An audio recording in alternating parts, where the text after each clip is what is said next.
You know that rewards card in your wallet? The one from your favorite airline or that big retailer? Yeah, it seems pretty straightforward. You spend money, you get points. Simple.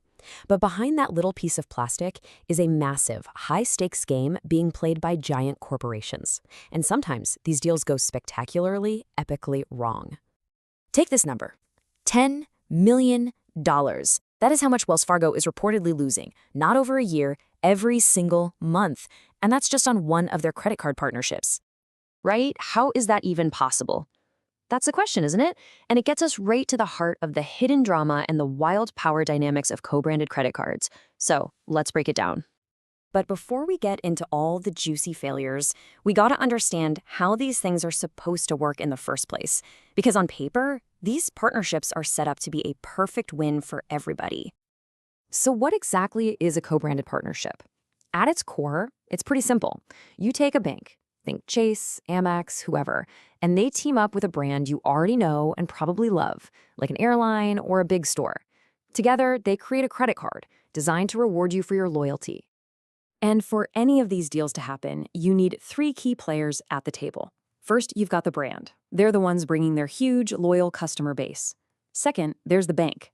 They handle all the money, issue the cards, all the financial plumbing. And third, you have the network, like a Visa or a MasterCard, that actually processes the payments every time you swipe. And when everything goes according to plan, it's this beautiful win-win-win-win situation. The brand gets to keep you loyal and opens up a whole new way to make money. The bank gets a golden ticket to millions of new customers who are ready to spend. The network, well, they get a cut of every single transaction. And you, the customer, you get the fun stuff. Discounts, airline miles, all those perks. Everybody's happy. Or they're supposed to be.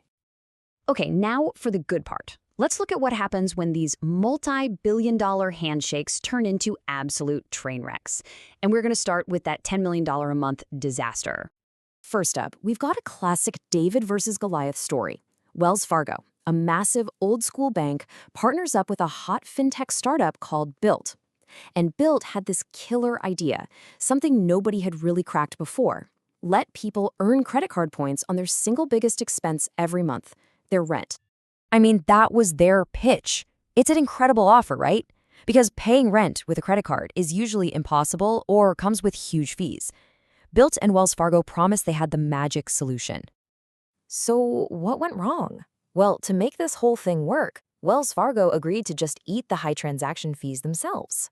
On top of that, get this, they paid Built a $200 bonus for every single person who signed up.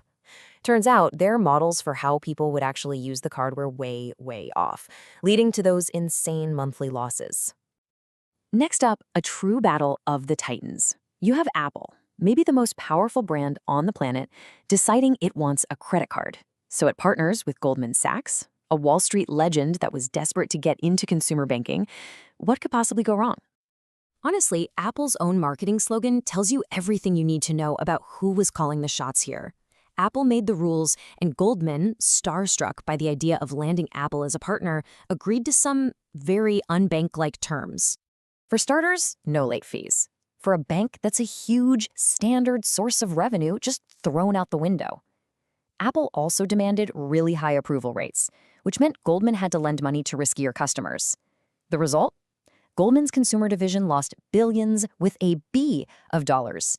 And now reports say Apple is actively trying to dump them and get out of the deal.